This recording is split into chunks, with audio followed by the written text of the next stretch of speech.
So we did the Mangala Charan, and now we'll be doing continuation of where we stopped yesterday. Nectar of Instruction, Mantra 5. We are doing the purport, and we have to start reading from this. Okay, who wants to volunteer to read? Any volunteers? I can read. Yes, please. Yeah, thank you. When one fully engages in chanting the Hare Krishna Mahamantra, he gradually realizes his own spiritual identity. Unless one faithfully chants the Hare Krishna mantra, Krishna does not reveal himself. Shivonmukhe hi jivadau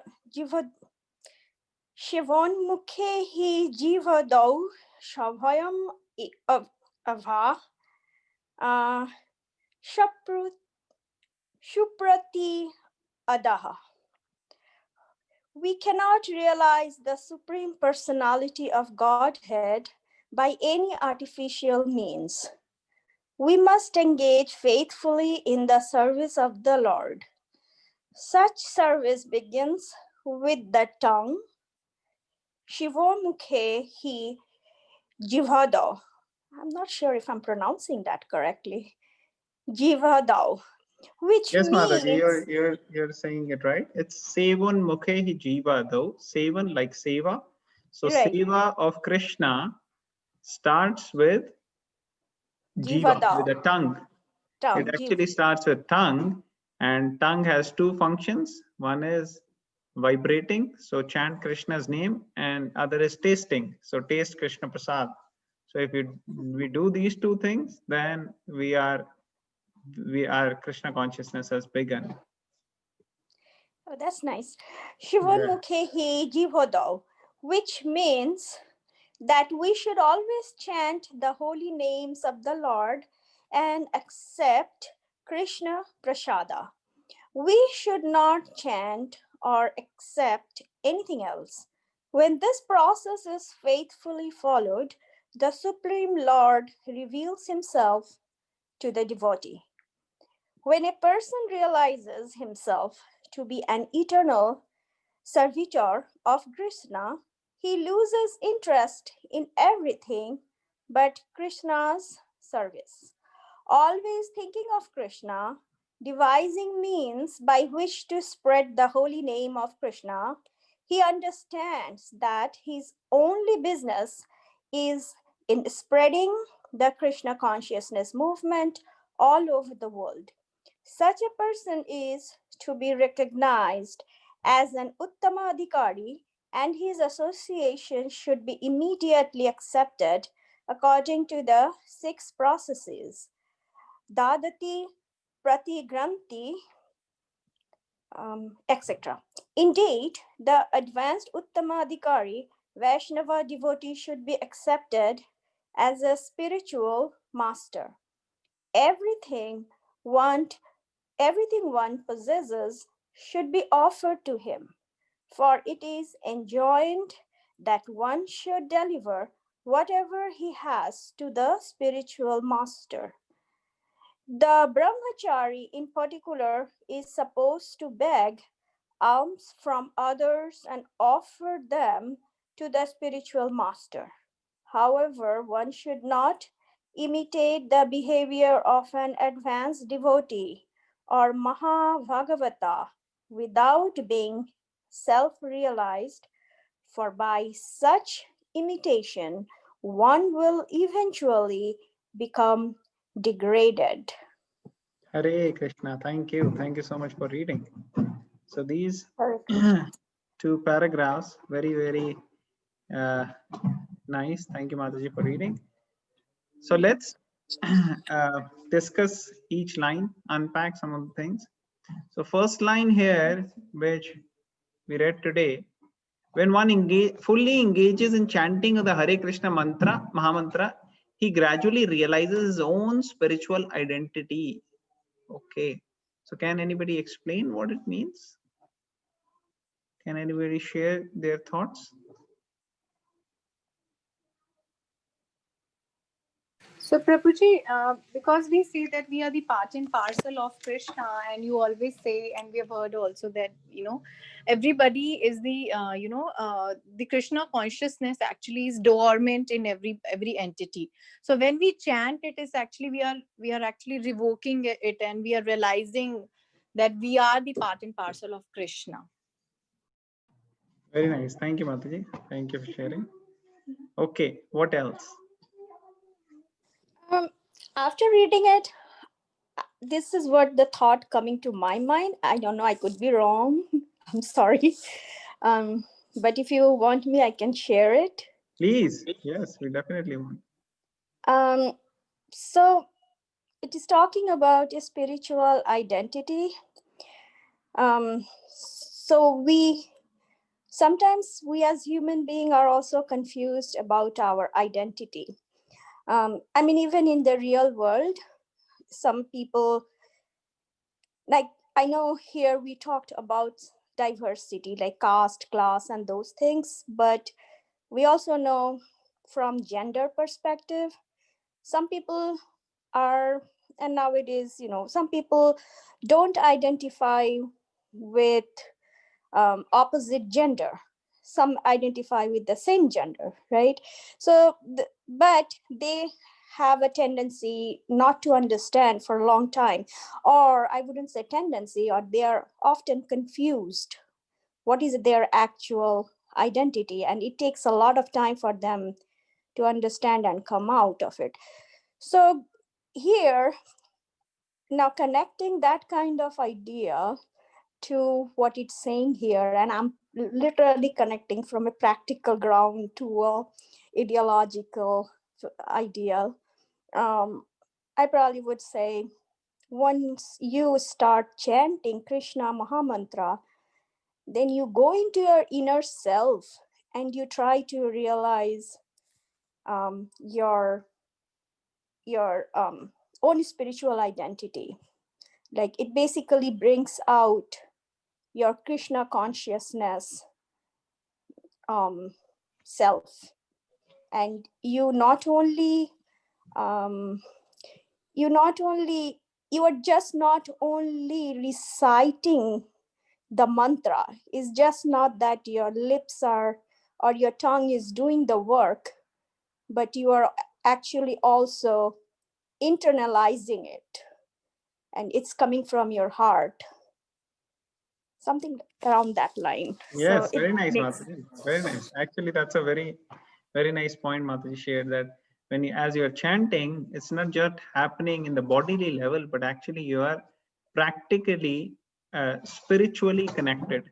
Like, in fact, many of the devotees here who have heard previous lectures, they must have already heard that how when advanced devotees or acharyas, when they are actually chanting, they are participating in the Leela of Krishna.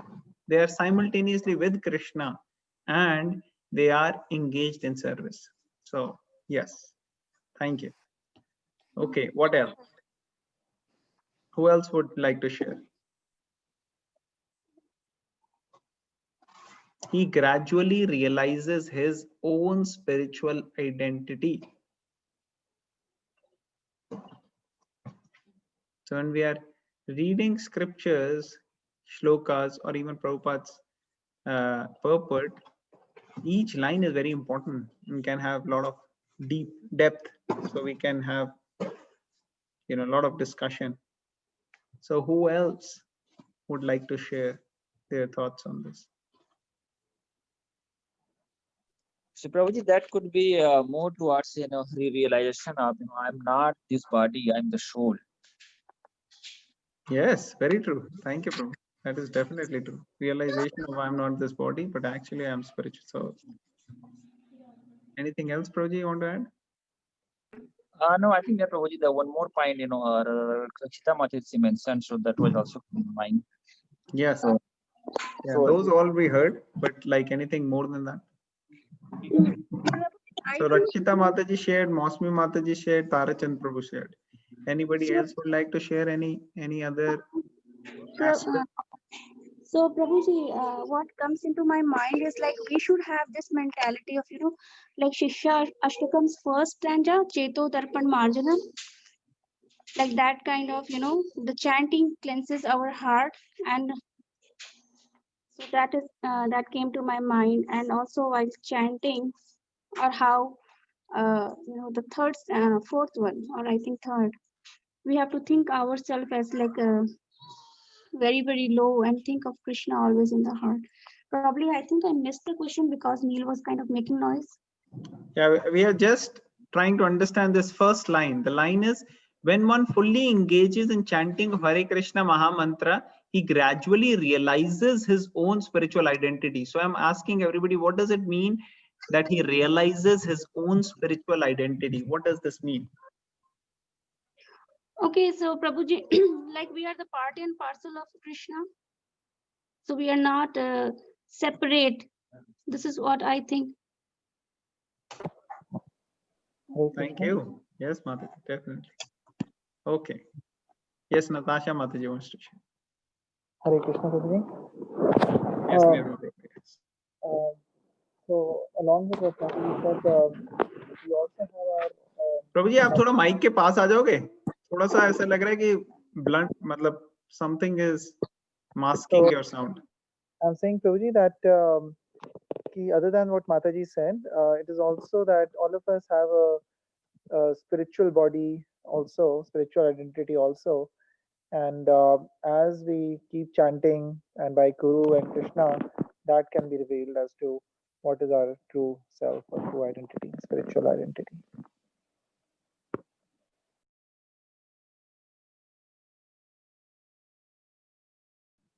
Yes, thank you, Prabhu. Thank you for sharing that. So what is that called as, that process? Can anybody tell what Nirmal Prabhu just explained? What is that realization called as? So each living entity has a unique relationship with the Supreme Lord. And every living entity wants to serve the Lord in a particular way. And by serving the Lord, actually, the happiness, who gets more happiness in this exchange? The Jiva. The Jiva or the living entity gets more happiness when Jiva is serving Krishna. Just like the hand get more nourishment when the hand takes the food and puts in the mouth, then the hand actually gets nourished. If the hand were to keep himself in association with the food, hand cannot enjoy and get nourishment. But if the hand puts it in the mouth, then he gets nourishment. Similarly, the Jiva himself or herself cannot enjoy any of the activities or any of the services which are being done. But when the Jiva is actually serving Krishna, then it is just like hand putting it in the mouth, and that way the Jiva is actually feeling more happy. Is it making sense? Making sense, right? So everybody is connecting with Krishna, serving Krishna in a unique way. And generally the devotees are, it is explained, are having exchange of mellows or rasas with the Lord. And these rasas, different devotees can have different moods. So some devotees, they may be serving Krishna in the mood of Krishna's friend. Can anybody give example of friends of Krishna? Krishna or Ram or any of the Vishnu Tattvas? Krishna's friends. Can you tell? Ansh? Madhu Mangal, okay, what else? Who else? What is that song? You want to tell the song? Come, tell the song. So Ansh is going to tell the song of all the friends of Krishna, or some of the friends of Krishna. Krishna and the coward boys go run and play around the Vrindavan Dham every day, singing and dancing all day long. Sri Rama, Sudama, Vasudama, Subala, Mahabala, Sobako, Mahabahu, Stota, Krishna, Dama, Arjuna, Lavanga, Kusu, Vasava. Okay, so all these were the names of Krishna's friend. There you go. So Krishna has so many friends, right? So some people, jivas, they are associating with Krishna in the mood of friendship. Some devotees are associating with Krishna, accepting the mood of Krishna's parent. And in that mood, they want to serve Krishna, take care of Krishna. Very, very concerned that making sure Krishna gets all the food in time, right? Yashoda Mai, Devki Mai, and all the associates, elderly gopis. Some are serving Krishna as servant, like Lord Ram's famous servant Hanumanji, right? It's famous. So all these aspects. Some are serving Krishna as Krishna's lovers, like the gopis or the queens of Dwarka. And some are serving Krishna in Shantaras. They are not actively engaged, but they are Shantaras, means that they are serving Krishna and they are just in the preliminary stage of entering the Vaikuntha planet in one sense, but also they are actually Purn or perfect in their own service also. Like Krishna's jewelry, that's in Shantaras, passive mood. And different devotees have different ways in which they are fully satisfied in serving Krishna. So as we chant, as we get more and more realization, then we actually understand what is our real identity, how we are spiritually connected with Krishna. So this is called as Swarupa Siddhi, but it comes way later. First, one realizes, like you said, that we are not this body, we are spirit soul, we are part and parcel of Krishna. And then when we realize these things, then we do Swarupa Siddhi. And then in that mood, the devotee is actually engaged in the service of the Lord under the instructions of the Guru. So this is how one realizes his own spiritual identity. But everything comes when one chants faithfully. If we are not faithfully chanting, we are missing the boat. So if we try to chant faithfully, try to avoid all the offenses, 10 offenses, and we try to use our tongue in glorifying Krishna, talking about Krishna, and accepting Krishna Prasadam, we can see how the transformation will happen. Does it make sense? Is it making sense? Anybody wants to? Yes, Prabhuji. Yes, sir. Thank you. Okay. And then Prabhupada is mentioning that when one actually realizes himself to be the servant, he loses interest in everything but Krishna's service. So other things one is not very enthusiastic and interested in, especially those who are Uttamadhikari. This is the quality of Uttamadhikari. What is the quality? That he is not interested in other things, but he's interested in Krishna, always thinking of Krishna, devising means by which to spread the holy name of Krishna. He understands that this is the only business spreading the movement all over the world. Such person should be understood as Uttamadhikari, and such association should be immediately accepted. Tadati pratigrahnati, right? We discussed this in the previous shloka.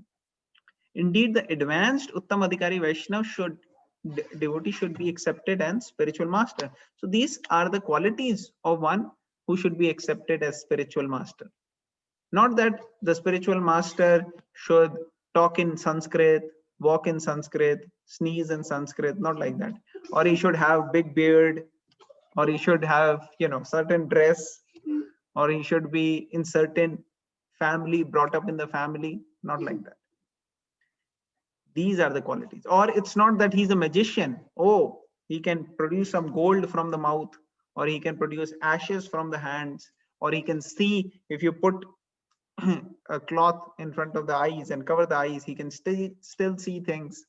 These are not the qualities of a guru.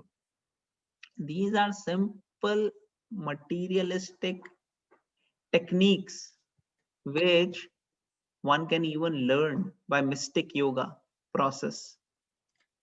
So one should not be very impressed when one sees such magic or mystic signs by some of the yogis. That's okay, they know it. But that has not much spiritual value at all. Zero spiritual value, actually. Unless it is being used in the service of Krishna. So everything one possesses should be offered to the Lord, and for it is enjoined that one should deliver whatever he has to the spiritual. Okay, so everything one possesses should be offered to the spiritual master, and for it is enjoined that one should deliver whatever he has to the spiritual master. And this is specifically true for a brahmachari. Brahmachari means basically totally dependent on Krishna and living with the guru, going out, begging alms, and whatever comes, giving it to the spiritual master. And this is something which Prabhupada mentions elsewhere, that if guru doesn't invite the disciple to come and take prasadam, then the disciple should fast. That is the kind of a brahmachari Prabhupada was mentioning at one place. So the point here is that in different ashramas, one has different ways of implementing, but the idea is that everything which one possesses should be offered to the guru, because he is using it in the service of Krishna. But at the same time, one has to not imitate the guru. Not that the guru is doing a certain thing, so we start imitating.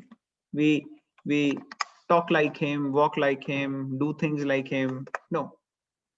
In fact, sometimes Prabhupada even mentions at many places that one has to do what the guru tells you to do, not copy or imitate the guru. You should not imitate, right? So I'll not go into the details, but I think it is understood by devotees what is meant here. And also sometimes we may not understand what is the actions or activities of great Vaishnavas, right? So there is a shloka which says Vaishnavera Kriya Mudra Bhujana Vigina Bhuja, which means the activities or actions of a great personality, a great Vaishnava, cannot be understood. So sometimes great personality, great people, they act in such ways we may be thinking, why this person did like this? Why he did like this, or she did like this? So the best thing is, it's none of our business, right? Until and unless that person is having direct connection or relationship to my service, then then it's understandable. Like for example, if your son, daughter, or your spouse or your family members are acting in a certain way, and you are in charge, you may have to take a position. Or if there is a Vaishnava who is serving under your leadership or is seeking guidance from you, in that case you have to take a position and you may have to share. But apart from that, until and unless it is very much necessary, one should not go into the details of how somebody is doing what they are doing, because that can lead to finding faults. Like for example, Lord Balaram. Balaram, he comes out into a assembly, and a lot of people were sitting there. And Roma Harshana or Roma Harsha Sutta, he was going to give a lecture on Bhagavatam, and all the sages were listening, and everybody blessed Roma Harsha Sutta. Now this Roma Harsha Sutta was a disciple of Ved Vyas. He was personally trained by him, given the knowledge, and he was sitting there on the Vyasasan, And everybody who was there in the audience, they bowed down to Balaramji as soon as Lord Balaram entered. But this Roma Harshana, he did not bow down. He did not think it was very important, right? He had personally learned all these scriptures. So he was thinking, I don't need to. But there was a lot of pride there. And because the pride was there, and Lord Balaram, he is actually Vishnu Tattva. So he can sense what is going on in everyone's heart. So he could immediately sense. And then he wanted to give a lesson which should be remembered for thousands of years. He could have just said, oh, okay, aage se nahi karna, don't do it again. But then that is not something which is making a lesson or a point which is to be remembered.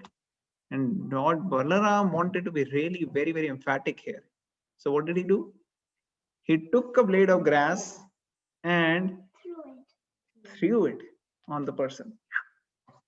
And that grass actually acted like an arrow, pierced the heart of Roma Archana, and he was dropped dead immediately on the Vyasasana. Now somebody will say, why did Lord Balaram do that?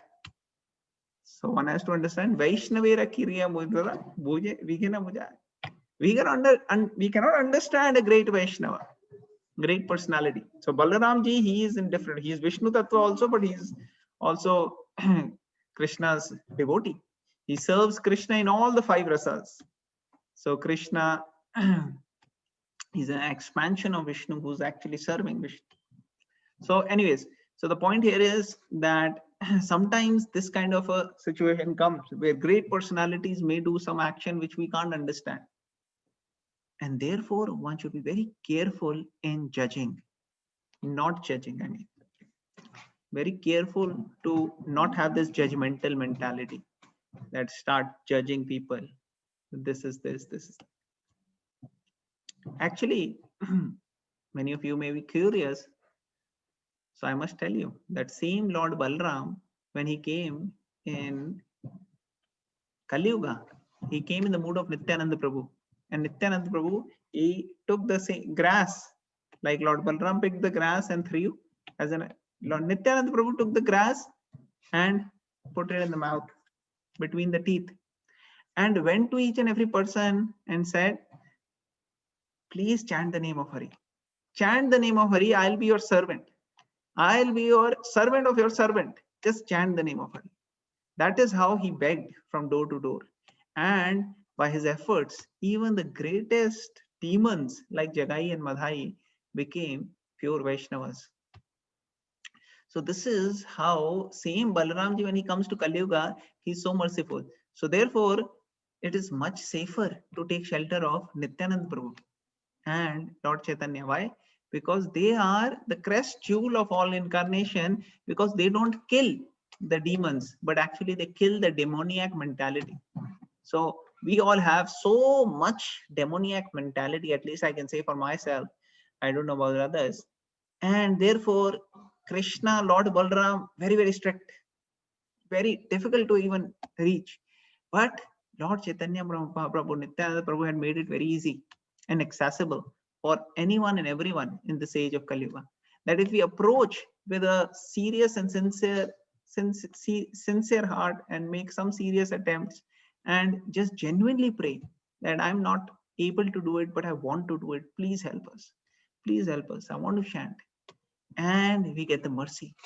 And when we get the mercy of Lord Chaitanya and Nityananda, only then we can actually approach Lord Krishna in a pure way. Otherwise, Krishna remains a mystery. We can never understand Krishna. So many ifs, buts comes in our mind. And Krishna remains an enigma for most people. That's why you will see people will ask, why Krishna? Ram is okay. Ram is understandable. But why Krishna? Why Krishna? Because they don't understand.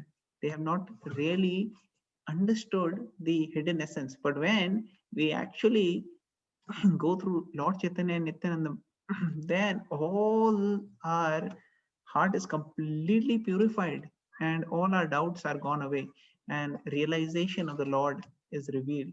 So our spiritual identity actually is realized, and that is the benefit of chanting the Hare Krishna mantra, like what Lord Chaitanya Mahaprabhu and Nityananda Prabhu recommended. this age of Kali Yuga. Does it make sense?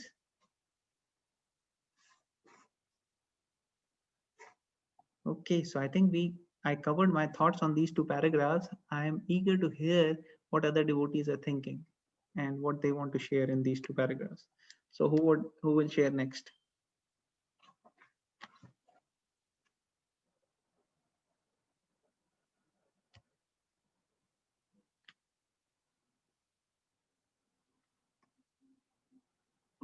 If nobody has anything, should we go to the next shloka?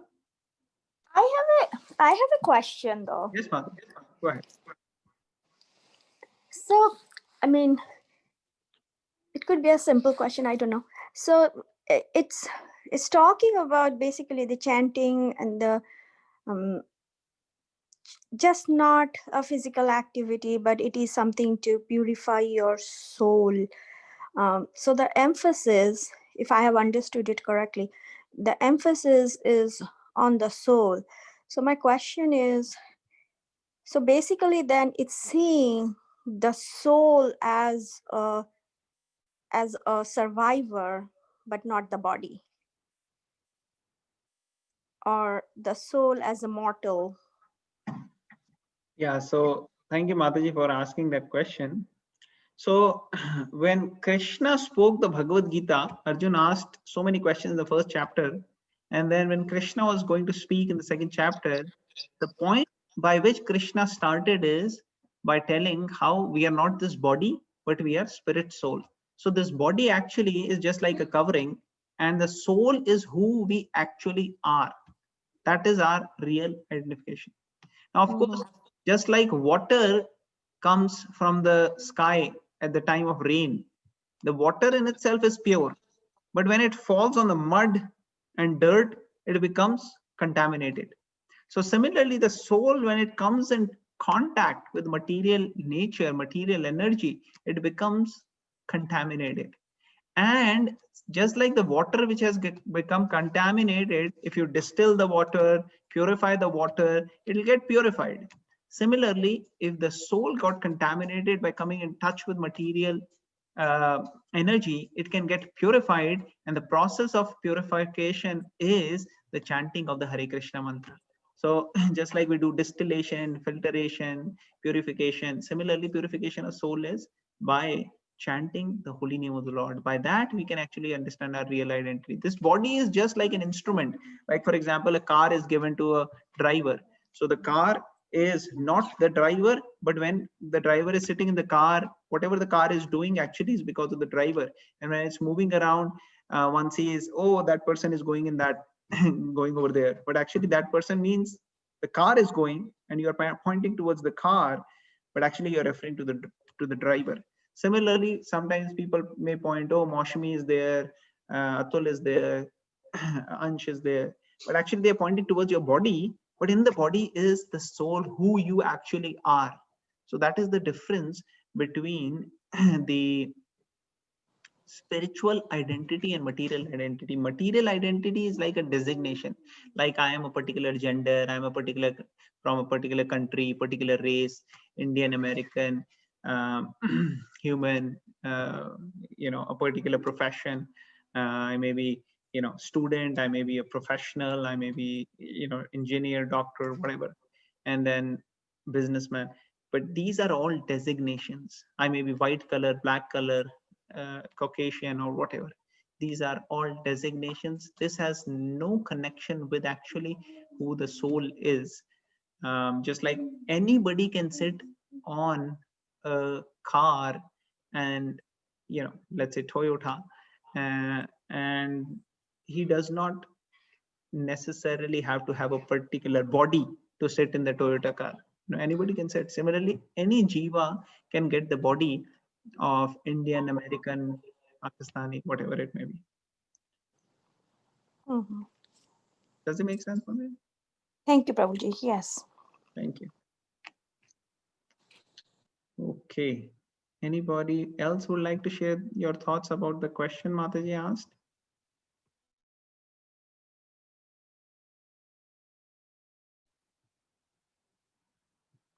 Today, nobody is sharing anything.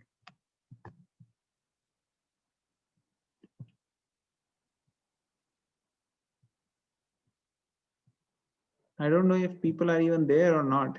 I'm just talking to myself today. No, we are all here Hare listening very Krishna. We are carefully. listening, No, Prabhuji. we You are are I listening. thought, experienced. We I thought are Neelam Obviously. Aunty is the only one remaining. Everybody else. we are listening. No, we are listening, Prabhuji. But You all explain in so all, well that we don't have to ask anything. Yes, that is the yes, point, I don't know Prabhuji. about that, Yes. but We absorbed ourselves, Prabhuji, for listening. That's why. thank you, Prabhu, for joining. Okay, so I think we covered whatever I could share, and if devotees want to share anything, please feel free to share at any moment. So we'll go and read the last paragraph of this section, this particular verse. Am I right? So who will read in this verse? Srila Rupa Goswami. Any volunteers? Vidaji, Yes, Neelam Vidaji, Aunty, please. Yes, Neelam Aunty, please. in this verse, Srila Rupa Goswami advises the devotee to be intelligent enough to distinguish between the Kanishta Adhikari, Madhyam Adhikari, and Uttam Adhikari. The devotee should also know his own position and should not try to imitate a devotee situated on a higher platform. Srila Bhaktivinoda Thakur has given some practical hints to the effect that an Uttam Adhikari Vaishnava can be recognized by his ability to convert many fallen souls to Vaishnavism. One should not become a spiritual master unless he has attained the platform of Uttam Adhikari. A neophyte Vaishnava or a Vaishnava situated on the intermediate platform can also accept disciples, but such disciples must be on the same platform, and it should be understood that they cannot advance very well towards the ultimate goal of life under his insufficient guidance. Therefore, a disciple should be careful to accept an Uttam Adhikari as a spiritual master. Hare Krishna. Hare Krishna. Thank you, Aunty, for reading. So, who can become a spiritual master? Uttam Adhikari. Yes. Why?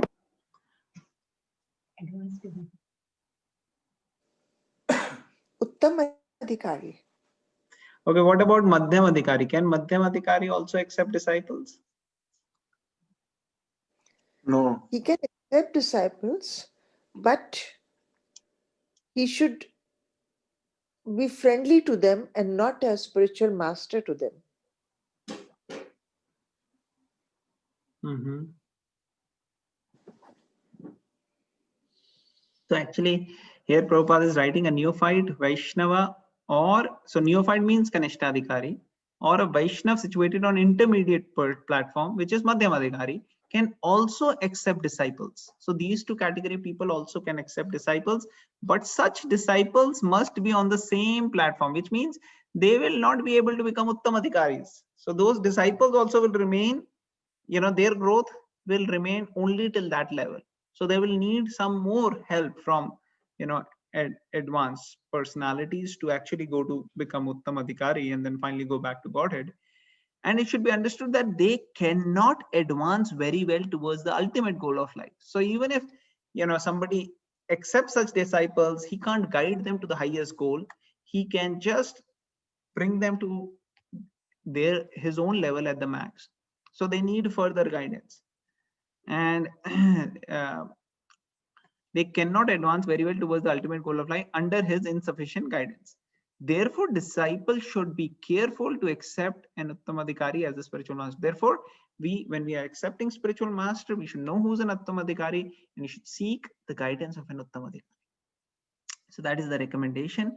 And then, of course, in emergency situation and situations where you can't find anyone, at that time, even a Madhyam Adhikari should be accepted as a spiritual master because you have to get guidance.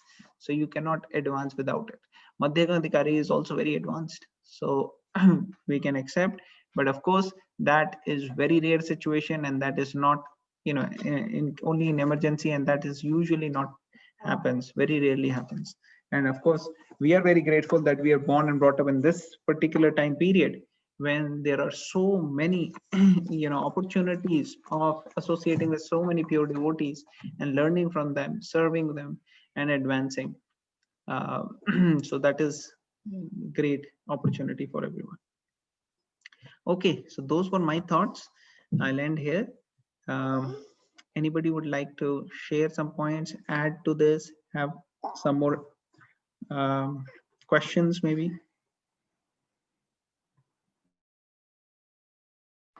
Tomorrow at 8 o'clock, are we going to join Atul Prabhu's lecture about Makar Sankranti? Somebody send me that information, and I forwarded to the ISKCON group, because I'm in the Lady Sangha, ISKCON too. There are so many ISKCON groups that they put me in. So one group sent me that information, and I forwarded to our group. So I'm just wondering that, are we going to join that, or Mataji, Krishna is so pleased with you. It is said that when Krishna is pleased with someone, then Krishna gives association of devotees. So you have been given so many groups to join and so much association of devotees. That means whatever you are doing is pleasing Krishna. So please pray for us that we can also do some service like you, and we can also please Krishna. So anyway, so are we going to? Mataji, I'm not aware. I'll ask my wife what is this about, or check my WhatsApp group. I'm not aware of the exact lecture, who is giving and stuff. So it's 8 p.m. Yugal Kishore is giving. Oh, Yugal Kishore is giving. Okay, yes, definitely. We will try to join. That will be Well, great. yeah. Okay, great. So 8 o'clock, Mataji sharing that there is a lecture by Yugal Kishore Prabhu. It's tomorrow 8 p.m. Prabhuji. 8 p.m. Okay, so it's 8 p.m. So that is a good point. Okay, so 8 p.m. means same time as our conference call. So maybe we can join Prabhuji's conference. Sorry, Prabhuji's lecture instead of doing ours. Now that being said, on Friday there is a special program. We are going to start early. So 7:30 means Mataji is going to be here 7:30. I was requesting if devotees can join 10 minutes before, like 7:20. And then I just want to, you know, make sure all of us are here at 7:20. I just want to have a word with everybody. That is one thing. And then the second thing is I wanted to just share, maybe we have 5 minutes right now. Can I share about Malti Prabhu just quickly, if devotees are okay with that? Yes, Prabhuji. Yes, Prabhuji. Okay. So first of all, I must tell you that Srila Prabhupada, as many of you know, he came to America in what year? 67? 66, 67. So he came in 1965, and he established the International Society for Krishna Consciousness in 1966, just 1 year after he came here. And within that 1 year, he had so many challenges, so many problems. There were hardly any people whom he know in the US. So he was pretty much by himself, and he had small interest by a handful of people who were not really even devotees. He will go out and he will chant in the park, and some boys and girls who were primarily very young in their age, and many of them were from hippie culture, hippie background, engaged in so many other activities, addictions and stuff. So he was not really having much resources or people or devotee community when he started. And at that time, one of the very early people who came in contact with Srila Prabhupada One of them was Malti Mataji, Malti Prabhu also people tell as, call her. So Malti Prabhu, she was at that time with her husband, Shyam Sundar Prabhu. They both got in touch with Prabhupada. Actually, they were not even married, and Prabhupada arranged them to get married. And there are so many interesting things which happened. But the most important point here is that these people who were just, in their maybe teens or 20s, they took to Srila Prabhupada's words so strongly. They had so many other addictions, but when they came in touch with Prabhupada, they got transformed in such a positive way that they dedicated their life to Srila Prabhupada. Prabhupada said, we need to have a center in all over the world. We need a center in London. And then Malti Mataji was pregnant. She had few months left. So Prabhupada said, okay, we need a center in London. So Shyam Sundar Prabhu, her husband, and they both decided they want to assist Prabhupada. So there were 3 couples. One of them I mentioned, Shyam Sundar Prabhu and Malti Mataji, but there are 2 other couples. So total 6 people. These 6 families, husband, wife, husband, wife, husband, wife. These 6 of them, Prabhupada asked them to go to London. And they didn't know anyone in London. They were connected with Prabhupada barely for 1 year, just in 1 year. And Prabhupada initiated them and sent them to London. And go to London, open a center there. They had practically no money. So they asked, we have to show something to the immigration department there that we have some money, then only they will allow. So Prabhupada said, okay. Prabhupada gave them, I don't remember exactly, but maybe like $15,000, maybe $1,500 or something like that. And Prabhupada said, okay, but once you go there, send this money back to me. So then they somehow got to London, and then one family went, then they transferred the money to the other family. They showed, okay, we have this much money. Then they went inside, then they transferred to the 3rd family. They showed something like that. Then all of them were able to enter. Over there, there is no place to live. And this Mataji, Malti Mataji and Shyam Sundar Prabhu, they had a newborn baby with them. 6 weeks old girl, Saraswati. So now they had to find a place to live. They didn't have any.